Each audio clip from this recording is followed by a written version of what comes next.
At my baby shower, I announced we were naming our son Oliver, and my single childless cousin Charlie stood up and said he'd spiritually reserved that name since 2018. He showed me his phone with a list of 2,000 plus names he'd claimed, started a Facebook group called Justice for Future Baby Names, and eventually legally changed his own name to Oliver so he could call himself Oliver Sr. despite having no kids. It was supposed to be a day of celebration, a moment for Sarah and me to bask in the excitement of our first baby on the way. Our family had gathered at our house for the baby shower, and Sarah had worked tirelessly to make everything perfect. There were pastel-colored balloons, a spread of homemade appetizers, and soft music playing in the background. The room was filled with smiles, laughter, and the unmistakable buzz of people enjoying themselves. But then came the moment I never expected. My cousin Charlie, tall, scruffy, and always just a little off, stood up from his chair. The noise in the room quieted, and all eyes shifted to him. For a moment, I thought he was going to make some joke or maybe offer a toast, but instead, his face was serious, like he was about to deliver some kind of proclamation. "I'm naming my son Oliver," he said, and the words hung in the air. I blinked.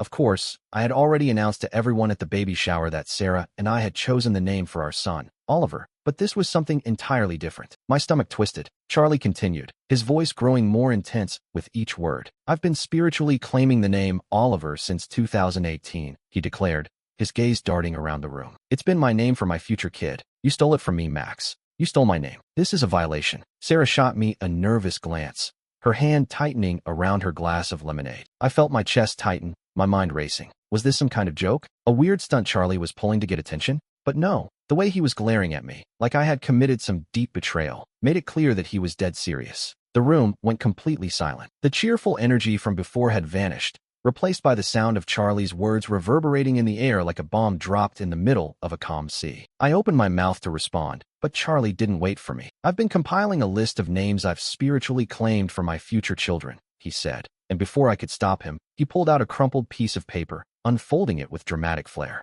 "And Oliver was always at the top. Over 2,000 names I've claimed, and you stole one of them. Do you realize the gravity of what you've done, Max?" Sarah was visibly uncomfortable now, her face pale as she looked around the room, her eyes pleading for me to do something. I could feel every pair of eyes in the room on me, but Charlie was oblivious to all that. His focus was entirely on me, waiting for some kind of acknowledgement, like I was supposed to bow to his self-appointed authority over a name. I took a deep breath, trying to remain calm. "Charlie, I don't know what you're talking about. It's just a name. We chose it for our son because we love it. It's not a competition.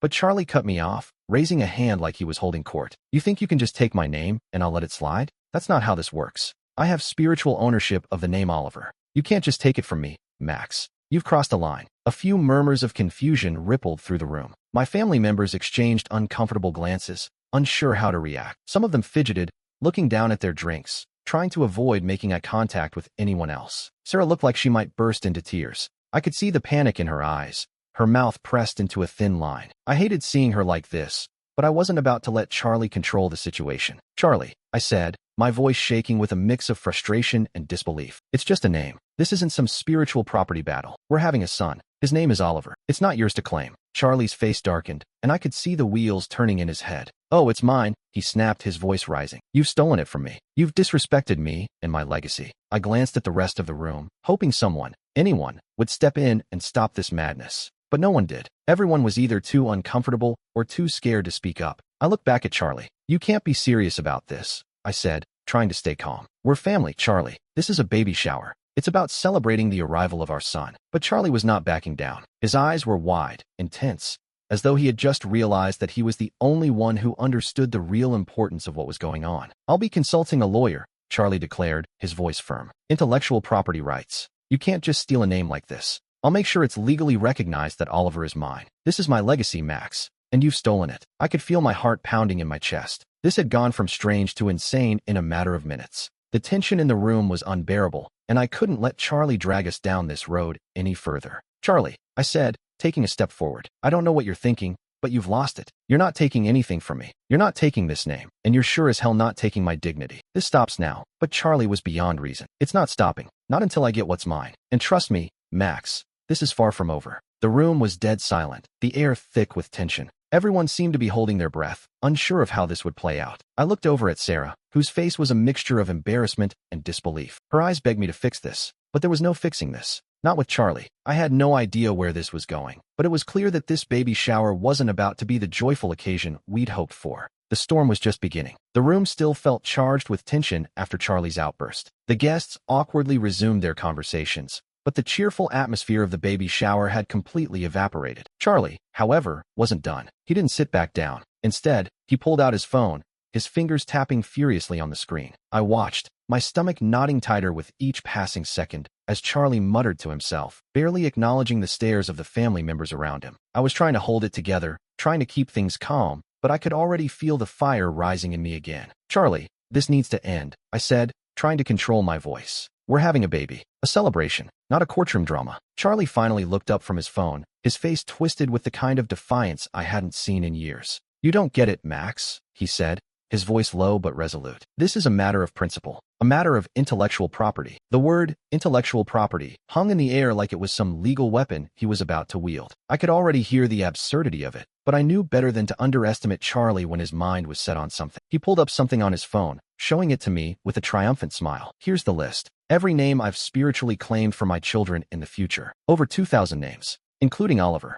I squinted at the phone, half expecting it to be some kind of joke. But there it was, a digital list, scrawled with names, none of which made any sense to me. How he thought he had some right to claim a name like this was beyond me, but the look on his face said he thought he was about to win. This is insane, Charlie, I said, struggling to keep my voice steady. You're not going to sue me for choosing the name Oliver. You can't just take something as ridiculous as this to court. It's just a name. Charlie's eyes glinted, his expression smug. Oh, I can. And I will. He pulled up a new screen and showed me a message thread. I've already contacted a lawyer. You think you can just steal a name from me without consequences? My brain couldn't keep up. A lawyer? Over this. I could feel the frustration building inside of me, but I knew this was about to spiral completely out of control if I let Charlie drag me into this. Charlie, this is crazy. You're seriously going to spend money on lawyers over a name? You're wasting everyone's time, including your own, I said, my voice tight with a mix of disbelief and anger. This isn't how families are supposed to work. But Charlie was relentless. He put the phone back in his pocket, standing up straighter now, his hands clenched into fists. Max, you've crossed a line. This is family, my legacy, and I will protect it. I could hear the biting anger in his voice now. His words echoed in the room, and I noticed the way everyone shifted uneasily, unsure of what to do. No one was willing to step in and stop this. Not my parents, not my cousins, no one. I turned to Sarah, who was still holding her glass, her knuckles white, her lips pressed together in a tight line. She looked at me, her eyes full of confusion and discomfort. The discomfort wasn't just about Charlie, though. It was about everything. This was no longer a baby shower. It had become a courtroom, and no one had invited me. Charlie, come on, I said, trying to rein in the situation. This is ridiculous. You're ruining this. You're ruining everything. Charlie stared at me, unflinching. I'm not the one ruining things, Max. You are. By stealing what's rightfully mine. You've crossed into my territory, and now you have to face the consequences. I looked around the room, my hands gripping the back of the couch as if I could anchor myself to the moment, to the place where this had started. But I knew, deep down, that there was no going back from this. Charlie wasn't going to let it go. Fine, I said, my voice cold now, tired of trying to reason with him. Let your lawyer handle this, Charlie. Let them fight over a name. But don't expect me to sit here and let you tear apart this family over nothing. Charlie raised an eyebrow, a smile tugging at the corner of his mouth. Trust me, Max, he said. You're going to regret this. He turned and walked out of the room, heading for the front door, leaving a trail of stunned silence behind him. My family's eyes were on me now, but I couldn't bring myself to care. What had started as a joyful celebration had turned into a war zone, and it seemed like Charlie was already digging in his heels for the long haul. Sarah's voice broke through the quiet. Max, what do we do now? I took a deep breath, running a hand through my hair, feeling the weight of the situation pressing down on me. I turned to her, seeing the worry etched across her face. We don't do anything, I said softly. Not yet, but we will. This has to stop. The next few weeks were a blur of texts, phone calls, and, most importantly, the escalating madness that Charlie was determined to create. At first, I thought maybe he'd cool off, maybe realize how ridiculous his claims were. But no, Charlie wasn't backing down, and he certainly wasn't giving up on trying to make me the villain in his little drama. It all came to a head at my cousin Laura's wedding. We had all been anticipating it. Everyone but me, apparently. I was sitting in the back of the reception hall,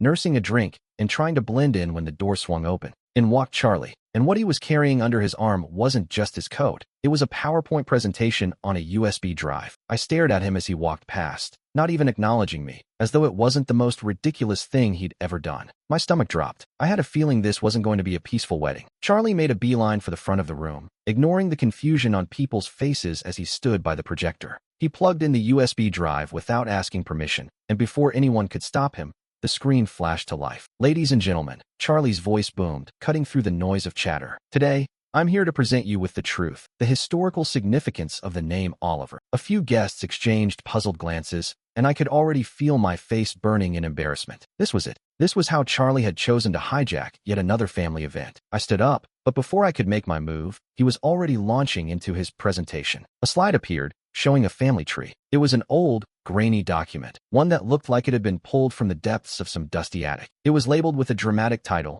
Oliver, the Name of Kings. I opened my mouth to shout at him to stop, but Charlie kept talking. "As you can see," he said, his voice dripping with faux authority, "there is an unbroken lineage of Olivers in my side of the family. For centuries, Oliver has been passed down from father to son, from generation to generation. My great-great-grandfather was Oliver." I looked at the guests, whose eyes were glued to the screen, some nodding along like they were actually buying into his bizarre narrative. But no one was more absorbed than Charlie himself, who was clearly thriving in the attention. His grin was wide as he clicked to the next slide, showing a black-and-white photo of a man in a suit. This man was Oliver Jackson, my great-great-grandfather, who came to this country with the name. It is our family name, and I am the rightful heir to it. A few chuckles echoed through the room. It wasn't just the absurdity of it all that made people uncomfortable. It was how seriously Charlie was taking himself. I saw a few guests exchange awkward glances, and even Laura's new husband, Dan, shifted uncomfortably in his seat. That was when my grandmother, my rock, the woman who had been a steady presence throughout my entire life, stood up. "Charlie," she said in a calm but firm voice, "sit down. You're not going to do this here." Charlie didn't listen. Instead, he turned to the crowd, his eyes wide with conviction. "You don't understand. Oliver is mine. I've been spiritually claiming it for years." He swiped to the next slide, which was a blurry family portrait from decades ago. "Here's a picture of the last Oliver in our family. Notice the strong resemblance. He passed down the name to me, and now it's my turn to carry it." Grandma stepped closer, her hand on her hip. "Charlie," she said again, more firmly this time, "this is a wedding, not a family history lesson. Sit down." Charlie paused, glaring at her. The room went quiet, but instead of retreating, he pushed forward. "No, I'm not going to sit down. I deserve this name. This is my legacy, and Max," he pointed at me, "has no right to take it from me." By now, the entire room was staring. My face burned with humiliation. The wedding was a disaster, and the whole point of it seemed lost in the noise of Charlie's obsession. I walked up to him, my jaw clenched. "Charlie," I said through gritted teeth, "this is not your legacy. You are not entitled to the name Oliver. This is my son's name, and you need to let it go. Now." Charlie's expression hardened, his lips tightening as he turned away from me. "You just don't get it, do you, Max? This isn't about you. It's about respect, about family, and you've disrespected me by stealing what's rightfully mine." Before I could respond, Grandma stepped in. She was done playing nice. "Charlie," she said sharply, "sit down. You're embarrassing yourself and ruining the whole wedding. This is enough." The tension in the room was unbearable. Charlie stood there, seething, for a long moment before muttering under his breath and shoving the USB drive back into his jacket. The projector screen flickered once more and then went black. He turned and stormed off, leaving a room full of confused, uncomfortable, and speechless guests behind him. I glanced around the room, meeting the eyes of my family. There was silence. No one knew what to say. Dan looked at me apologetically, but no one else seemed willing to address what had just happened. I turned back to Sarah, whose face was pale. "I'm sorry," I said, my voice barely above a whisper. "This wasn't supposed to happen." Sarah shook her head, her eyes wide with shock. "Max, I can't believe he did that." Grandma, though, was unfazed. "That boy is lost," she said softly. "But don't let him ruin your family's special day." I nodded, but as I watched Charlie storm out, I realized something. This wasn't just about the name anymore. It was about control, about a fight that had started years ago, long before I had even thought about naming my son. And as much as I wanted to move on, to let it go, I knew this wasn't over. Not by a long shot. The fallout from Charlie's stunt at Laura's wedding wasn't just confined to the awkward stares at the reception or the few whispered conversations in the following days. No, Charlie was taking this battle to the next level, and I could already feel the tension mounting around me. It started with the Facebook group, Justice for Baby Names. The name itself sounded ridiculous, but when I got the notification, I had to rub my eyes in disbelief. There it was, Charlie's latest crusade, a public platform to rally anyone he could find to support his claim to the name Oliver. I opened the group in a haze of disbelief, but what I saw left me both furious and almost speechless. Charlie had invited every distant relative, family friend, and neighbor who had ever met me, and anyone he thought might sympathize with his cause. The group's posts were filled with absurd declarations of name theft and family betrayal, and it wasn't just about Oliver anymore. No, Charlie had expanded his vision, claiming that family legacies were being stolen by me, that I was robbing him of his rightful inheritance of the name, and by extension, his place in the family. The group was growing at an alarming rate. I scrolled through a few of the posts, each one more ridiculous than the last. People I hadn't seen in years were commenting, urging Charlie on. Max should have respected the family traditions, one distant cousin wrote. It's his name, Charlie, another commented. There were even petitions being circulated, with promises to take the fight to legal channels if necessary. I felt my head spin as the notifications piled up, my phone buzzing with updates every minute. Calls from family started flooding my voicemail, all asking if it was true, if I had really stolen Charlie's name, or if I was just trying to be a tyrant. The sheer volume of it was suffocating. Max, can we talk? Sarah's voice broke through the noise, and I turned to see her standing in the doorway of our bedroom, her expression tense. She had her phone in hand, and I could see the concern in her eyes. She'd obviously seen the group, too. I can't believe this is happening, I muttered, staring at my screen. This is insane. He's got people involved now, Sarah. Family. She stepped into the room, sitting beside me on the bed, trying to process the situation just as I was. Max, you can't let him keep doing this. This is about to get out of hand. It's already affecting everything. What if someone gets really involved? What if someone actually believes this nonsense? I closed my eyes for a moment, running a hand through my hair. I don't even know how we're supposed to fix this. People are buying into it, Sarah. People who have no idea what's really going on. And then the phone rang again, the number familiar. It was from Brenda, my sister-in-law, who had always been a little too eager to stay neutral in family matters but who now, it seemed, had picked a side. Max, she said in her usual breathless voice when I picked up, have you seen this? Brenda, I don't need the play-by-play, I said, trying to keep my voice even. I already know. It's all over Facebook. People are losing their minds. Listen, Brenda said, I think you need to talk to somebody about this. Like a lawyer or something. This isn't just a family squabble anymore.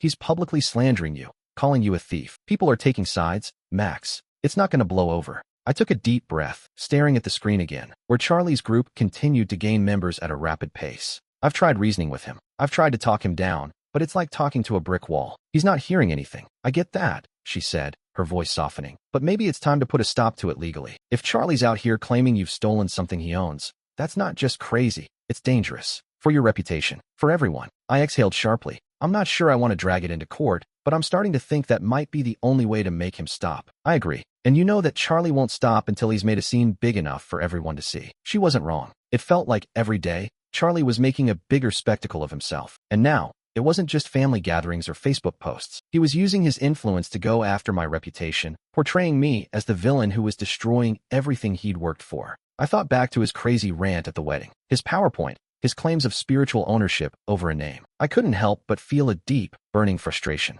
What had I ever done to deserve this? All I had done was choose a name for my son, a name I loved. But to Charlie, it had become a war. Sarah sat beside me, her hand resting on mine. Max, this isn't just about the name anymore. It's about everything else. The way he's treating you. The way he's dragging our family through the mud. You have to stop him. I nodded, knowing she was right. If this didn't end soon, it could tear our entire family apart. I couldn't let that happen. I wouldn't let it. I'm done being quiet, I said, a new resolve hardening in my chest. I'm going to make this stop. I'll talk to a lawyer. I'll take it to court if I have to. Things took a darker turn after I started taking Charlie's threats seriously. It wasn't just about Facebook posts and petty family squabbles anymore. He was spiraling, and in his mind, he truly believed that the name Oliver was his, and anyone who disagreed with him was part of the problem. The line between family drama and something more dangerous was rapidly blurring. It started subtly at first. I began noticing Charlie showing up at our prenatal appointments. Not every time, but enough to make me uneasy. He would sit in the waiting room, silently staring at his phone, clutching a picture of a baby in his hands. His future child, he'd say. He never approached us directly, but I could feel the weight of his presence, like he was watching, waiting for the perfect moment to pounce. I could tell Sarah noticed too. She'd become more anxious as the weeks passed. I had installed a security camera around the house after a conversation we had one night when I noticed Charlie just appearing at random places. At the grocery store, outside our apartment complex, I started getting texts from friends, warning me that Charlie had been asking them questions, personal questions, questions about our plans. It was unsettling, to say the least. One afternoon, I walked into the waiting room of our OBGYN's office to find Charlie sitting there, staring at me with an unsettling calm. He was alone today, and I felt my stomach churn. Charlie, what are you doing here? I asked, trying to keep my voice even. He didn't even look up from his phone. "I'm just here for my future son," he said, as if it was the most normal thing in the world. "I just wanted to make sure you were still on track. You're not planning to change Oliver's name, are you?" My mind was racing. This was more than obsession now. This was stalking. He was showing up uninvited to my appointments, hanging around like some creepy shadow, watching every move I made. "No, Charlie, everything's fine. We're here for our baby, not for whatever you're trying to make it about," I said, my patience wearing thin. I could feel the frustration building. He finally looked up, his eyes piercing. "You can keep pretending it's not a big deal, but it is, Max. You're taking what's mine, and no one in this family is going to stop me from getting it back." I froze for a moment, my blood running cold. "This is sick, Charlie. This isn't about the name anymore. You need help." But he didn't seem to hear me. Instead, he stood up, walking past me with a smile that didn't reach his eyes. "I'll be seeing you soon. I've got some more important meetings lined up. I'll make sure the name Oliver is taken care of. Don't worry, Max. You'll see." As he left the office, I turned back to Sarah, who had been waiting inside. She was pale, her eyes wide with shock. "Did you hear that? Did you see how crazy he was acting?" she whispered, her voice barely audible. "I know, Sarah. I know," I said, my voice tight. "It's only getting worse. We have to be careful." It wasn't just at the doctor's office, though. Charlie's obsession had started to spill over into every corner of our lives. He started showing up at our favorite coffee shop, at the park where we took walks in the evenings, and even outside of my work, just lurking. He wasn't talking to anyone, but I could feel his presence, watching, waiting, as if this name theft was his personal crusade, and he wasn't going to stop until I felt the full weight of it. The worst part was that Sarah was starting to get scared. She was concerned about our safety, about how far Charlie would take this. The more I thought about it, the more I realized how much we had let this spiral out of control. Charlie wasn't just trying to claim a name. He was trying to claim control over our lives. And I wasn't sure what he'd do next. That's when Sarah suggested we take extra precautions. She called her mother and asked her to help with some things around the house while I was at work. She also started locking the doors earlier in the evening and checked the security cameras obsessively. She told me she didn't feel safe leaving the house without some kind of protection, and I couldn't blame her. One night, as we were winding down from a long day, Sarah's phone buzzed. It was a text from her mom, who was supposed to be visiting that weekend. "I just heard from your mom," Sarah said, her face pale as she read aloud. "Charlie's been showing up at her book club meetings. She's worried." I felt my heart skip a beat. This was getting insane. What is he doing? Why would he be at her book club? Sarah put the phone down and sighed. "I don't know, but we need to do something about this. He's everywhere.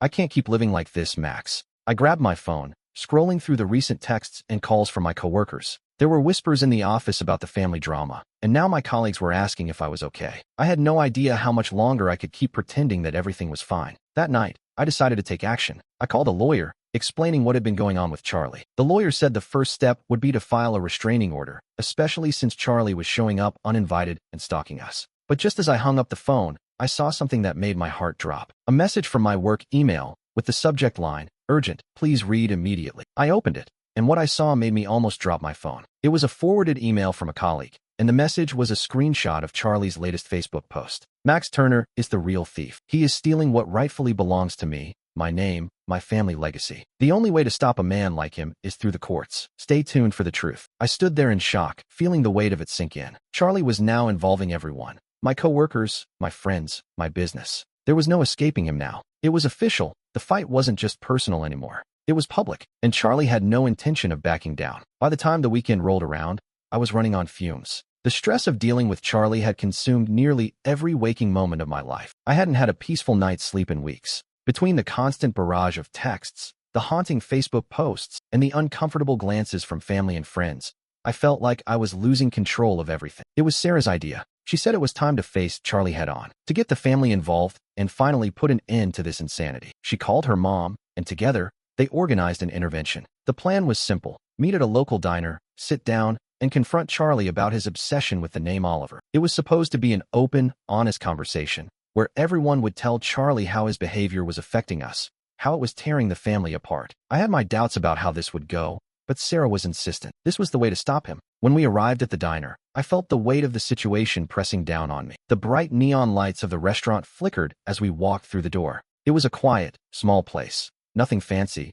just booths and checkered floors. But this was the last place I wanted to be today. Sarah squeezed my hand as we walked to the back, where our family had already gathered around a large table. I could see everyone's eyes on me as I took a seat next to Sarah. The tension in the air was thick, and I could tell everyone was on edge. But there was something else, too, a sense of relief. They were ready to confront Charlie, to put an end to this madness once and for all. Then, Charlie walked in. He didn't look like he was here to apologize or make amends. He looked as if he was ready for battle, his usual disheveled self, wearing his spiritual warrior expression. He barely acknowledged anyone as he slid into the seat across from me, his eyes narrowed in defiance. I couldn't help but feel a surge of anger rise in me. This was supposed to be a family meeting, a chance for us to talk things out. But Charlie had turned it into another power play. I could already tell that this wasn't going to be easy. Charlie didn't waste any time. "So, what's all this about?" he asked, leaning forward with his arms crossed over his chest. "You think you can just tell me I'm wrong and it'll stop?" I looked around at the rest of the family, and I could see the exhaustion in their faces. They had had enough of Charlie's antics too. Grandma, who had always been the glue holding us together, was the first to speak. "Charlie," she said, her voice steady but firm, "we're here because we want to talk to you about what's been happening. About the way you've been treating Max and Sarah. It's tearing us all apart." Charlie shot her a look, his expression unchanged. "Tearing you apart?" he scoffed. "What about me, Grandma? Do you know what it's like to have your legacy stolen? Your name, your future? This isn't just about Max's baby. It's about me." I couldn't hold it in anymore. "You don't own a name, Charlie. You don't own anything but your delusions," I snapped. "We're family. This isn't about some spiritual claim you think you have over a name. It's about respect, and right now, you have none." Charlie leaned back in his seat, smirking. "Respect? Is that what you think this is about? Because let me tell you something, Max. I've earned respect. I've fought for everything I've ever gotten. And now, you think you can just take what's mine? That's not how it works." I stood up suddenly, the frustration building in my chest. "You think this is about a name? You think this is about respect? No, Charlie, this is about control. About you needing to have power over everyone around you. This is insane." Sarah gently placed a hand on my arm, trying to calm me down, but the anger was boiling over. Charlie wasn't listening, and he wasn't going to. His eyes were locked on me, but he wasn't really seeing anything. He was consumed by his own need for validation, and I knew it. "Charlie, we've all tried to be patient with you. But this," Grandma said, her voice a little firmer this time, "has gone too far. You're alienating your family. Max and Sarah don't owe you anything. They chose the name Oliver for their son because they love it. It's their choice, not yours. And no amount of legal threats or tantrums is going to change that." Charlie flinched at her words, but he didn't back down. "You're all just enabling him," he spat. "You all think Max is the good guy, don't you?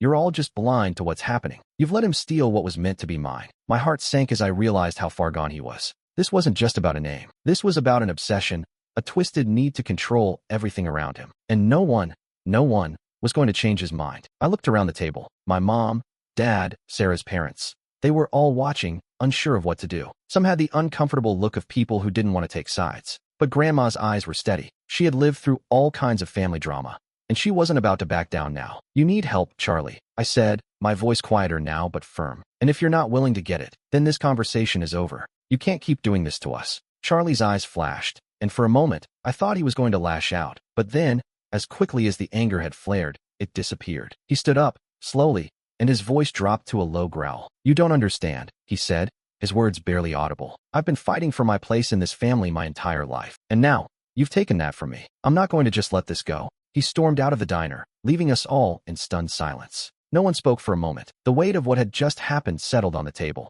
The intervention had backfired. Charlie hadn't been ready to listen. He wasn't ready to hear the truth. And as he left, I realized something. This wasn't just about the name anymore. It was about his need for validation, his need for control over the family, and he wasn't going to stop until he'd torn everything apart. It had been a few weeks since the failed intervention, and to be honest, I wasn't sure what I was expecting. Part of me had hoped that Charlie would back off after our confrontation. Maybe he'd realize how ridiculous his crusade had become. But no, instead, he doubled down. One evening, as I was cleaning up after dinner, I got the call, the one that made my stomach drop. It was from Charlie's lawyer. I didn't even know he had one. But sure enough, the man on the other end of the line was calm, professional, and entirely too polite. "Mr. Turner," the lawyer began. "This is Todd Michaels, representing Charlie Turner. I'm calling to inform you that my client has made a formal decision regarding his claim to the name Oliver." I felt the blood drain from my face. "What's going on?" I asked, my voice tight. "He's legally changing his name," the lawyer replied, as if it were the most normal thing in the world. "Charlie Turner will now be known as Oliver Turner. He's also filed paperwork to officially claim the title Oliver Sr. for future use." I stood there in stunned silence, the phone pressed to my ear. "Excuse me? He's what?" I asked, barely able to wrap my mind around it. "He is legally changing his name to Oliver and intends to use it from now on," the lawyer repeated. "This process has already begun, and we expect it to be finalized within the next few weeks." I could feel my chest tighten as I tried to process the absurdity of it. "This is insane," I muttered, almost to myself. "He can't just do that." The lawyer's voice was firm, but polite. "Mr. Turner is entitled to change his name, just as anyone is. He has every legal right to do so, and he intends to pursue this to its conclusion." I hung up the phone, my hands shaking. I sat there for a moment, staring at the wall, feeling like the ground had just shifted beneath me. I knew Charlie was obsessed, but this was beyond anything I could have imagined. He wasn't just trying to steal a name. He was trying to erase me from my own life, from my own family. I couldn't let this go. I couldn't let him do this to me, to my son, to my family. I turned to Sarah, who had been sitting quietly on the couch. She was already looking at me, her expression a mixture of concern and confusion. "Max," she said softly, "what's going on?" I could barely bring myself to speak the words. "He's changing his name. Legally. To Oliver." Her face went pale. "What? He can't do that." "I know," I said, my voice tight with frustration. "But apparently, he can. His lawyers already filed the paperwork. It's happening." I ran a hand through my hair, pacing the living room. "This is ridiculous, Sarah. It's like he's trying to take everything from me. Not just the name. I feel like he's trying to take my identity, my place in this family." Sarah stood up, walking over to me and placing a hand on my arm. "Max, you can't let him get away with this. You have to fight back." I nodded, though it felt like my energy had drained out of me. What was the point? How could I even compete with something this insane? The phone buzzed in my pocket, and I pulled it out, hoping for a moment of relief. It was a text from my mom. "Max, we need to talk. Charlie's changing his name. Are you going to let this happen? It's getting out of control." I clenched my jaw and replied with a single line. "No, I'm not letting this happen. I'm going to stop him." I wasn't sure what I was going to do next, but I couldn't sit around and let Charlie take control of this. This wasn't just about the name anymore. It was about standing up for my family, for my son, and for myself. A few days later, at the family reunion, it wasn't planned, but it was the perfect storm. The entire family was gathered for a summer reunion at my aunt's house, and despite everything that had happened, we all tried to keep the peace. But the minute Charlie walked in, it was clear there was no keeping the peace anymore. He had legally changed his name. He wasn't Charlie anymore. He wasn't even Charlie Turner anymore. He was Oliver Turner, the new Oliver, the one who had claimed his spiritual birthright. His eyes gleamed with pride as he walked around the backyard, shaking hands with family members, introducing himself as Oliver, as if it were the most natural thing in the world. I stood frozen at the grill, the spatula still in my hand. It was surreal. I couldn't believe what I was seeing. He was wearing the name like some kind of badge, and no one seemed to question it. I wanted to confront him. I wanted to scream at him, to demand he stop this madness. But I couldn't move. It felt like the air had been sucked out of the room. "Max," Sarah said quietly from behind me, her voice trembling. "You can't just let him do this. He's walking around acting like he owns everything." "I know," I said, my voice hoarse. "But what can we do? It's already legal. The name change is official." She was quiet for a moment, then placed a hand on my shoulder. "You have to do something, Max.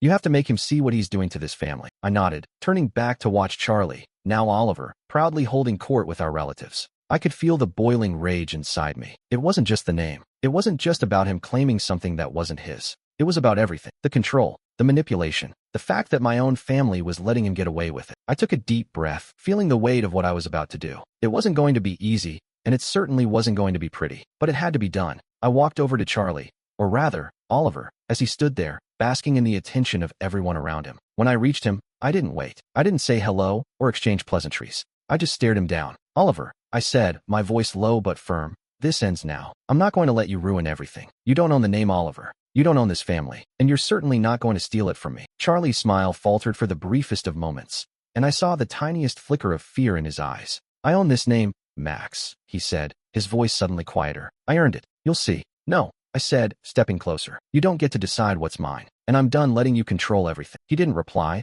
but I could see the wheels turning in his head. He was trying to figure out what to say next, how to fight back. But this time, I wasn't backing down. A full year had passed since the chaos began. A year of stress, frustration, and increasingly bizarre moves from Charlie. But through it all, Sarah and I had one constant source of joy, our son, Oliver. And now, we were planning his first birthday, a celebration that was supposed to be simple, joyful, ours. No drama, just our friends and family, all gathered together to mark a milestone in our son's life. And for the most part, it was. We decided to host the party at our house, keeping things casual, nothing fancy, just a few balloons, a cake, and the people who mattered most. We had our closest family and friends there, Sarah's parents, my best friend Greg, my cousin Laura, who had never quite understood Charlie's obsession, thank God, and a few others. Charlie, however, was not invited. We'd made the decision a while ago, after the name change and everything that followed. His behavior was unpredictable, and I couldn't bear the thought of him showing up and hijacking another important moment in our lives. No more drama. We were going to have one peaceful day with our son. But, of course, nothing is ever that simple with Charlie. The party was in full swing when I saw him. I had just stepped out of the kitchen, carrying a tray of snacks, when I spotted him standing in the doorway of our living room. There he was, leaning casually against the frame, a smug grin plastered on his face. He had changed so much in the last year, not physically, but in the way he carried himself. He seemed more confident, like he had somehow won. I froze, feeling my stomach drop. I wasn't prepared for this. Not today, not during our son's first birthday. Sarah, who was talking with my mom, noticed me staring and followed my gaze. Her face dropped when she saw him. Charlie, or Oliver, as he now wanted to be called, was standing there, soaking up the stares of our guests. He was wearing a navy suit, too formal for a child's birthday, but that didn't matter to him. It was like he was making some kind of statement, as if his mere presence meant that he was now the Oliver in our family. Max, do you see who's here? Sarah said, her voice tight. He's really going to ruin today, isn't he? I nodded, my jaw clenched. I didn't want to make a scene, not in front of our friends and family, but I couldn't ignore the fury building inside me. I walked over to him,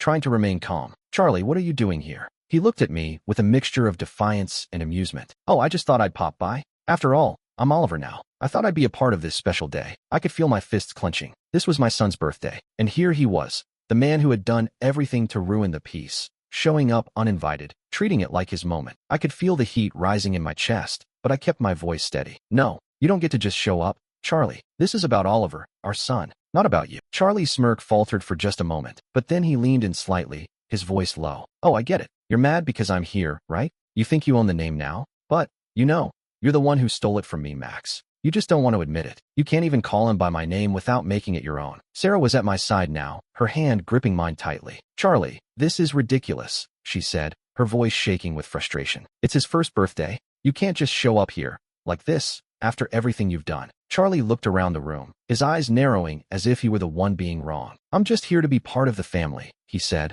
raising his voice slightly. After all, I am Oliver now, aren't I? I'm the one who's earned it. I'm the one who deserves to be here. The room felt suffocating. Our guests were silent, watching us, unsure of what to say or do. I saw Greg in the corner, nervously sipping his drink, glancing between Charlie and me. No one wanted to get involved, but I could feel the tension building. Charlie wasn't just ruining my son's first birthday. He was making a spectacle of it. Again, Charlie, I said, trying to stay calm but failing. You've had your moment. This is not your day.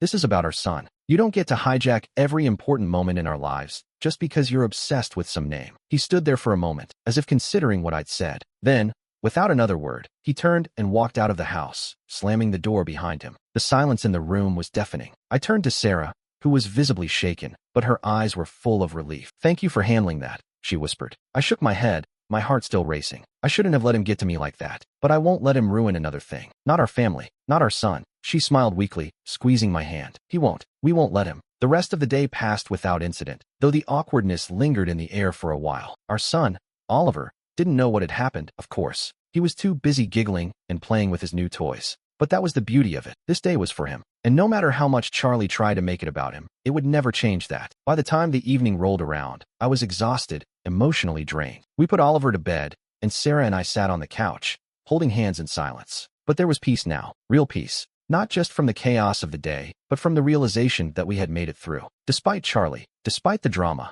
we had created something far more important than any name, family. And as I sat there with Sarah, I knew that our son's name, Oliver, would always be ours. No one could ever take that from us. Time had passed, and life, as it always does, had continued moving forward. The drama surrounding Charlie's bizarre claim to the name Oliver had faded into the background, at least for me. For the most part, I had managed to distance myself from it. But of course, there were moments when the tension would flare up again, when I'd see Charlie's name pop up on social media or get a call from a family member mentioning his latest antics. Charlie had, somehow, managed to weave his way into the fabric of our family's new reality, and no one seemed to know how to stop him. But one thing had become clear. As much as he tried to control everything around him, he wasn't going to succeed in the ways he thought he would. It wasn't that everything went back to normal, far from it. But somehow, the family found a way to adapt, to exist in this strange new dynamic where two Olivers lived in the same space. It had been 6 months since the first birthday party, 6 months since Charlie, now officially Oliver,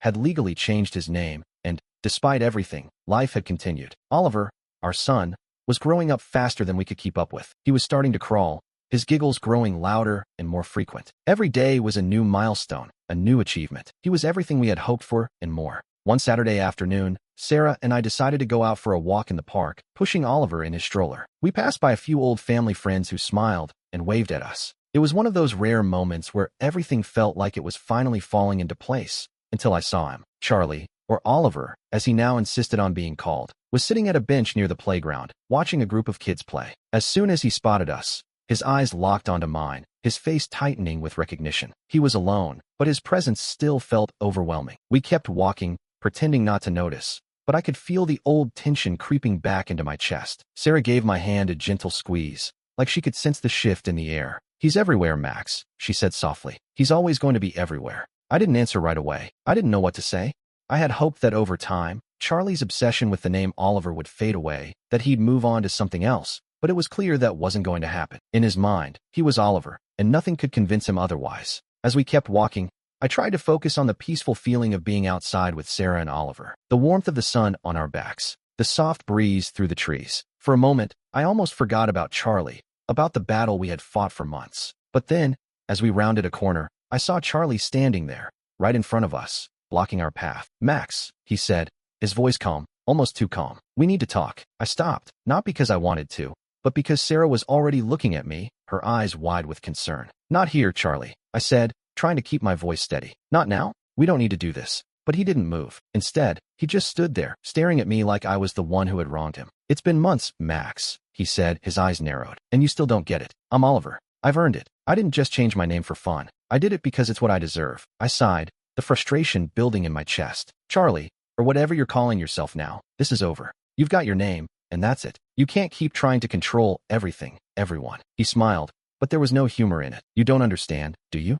You think this is just about the name? It's not. This is about the family, Max. About who deserves to be in the center of it all. You're still clinging to your little victory, but you know, deep down, that I'm the one who should be leading this family, not you." I could feel the blood rush to my head. Every word out of his mouth felt like a slap. "You don't get to dictate who leads this family," I said, my voice rising. "I'm not letting you tear us apart over a name. You've lost." Charlie's eyes flickered with something. Was it anger? Resentment? "I haven't lost, Max," he said, his voice low and dangerous. "You're the one who has. You just don't know it yet." And with that, he turned on his heel and walked away, disappearing down the path. I stood there, frozen for a moment, letting the weight of his words sink in. Had I really won? Was this really over? Sarah, who had been standing beside me, squeezed my hand again. "You're not losing, Max. We're not losing. We have Oliver. We have our family. That's what matters." I nodded, the ache in my chest slowly starting to fade. It was true. The world had a funny way of turning things upside down. But in the end, the one thing Charlie couldn't take from us was our son, our Oliver. And I was done letting him control the narrative. I looked down at Oliver, who was now giggling in his stroller, reaching for the bright flowers blooming nearby. I smiled,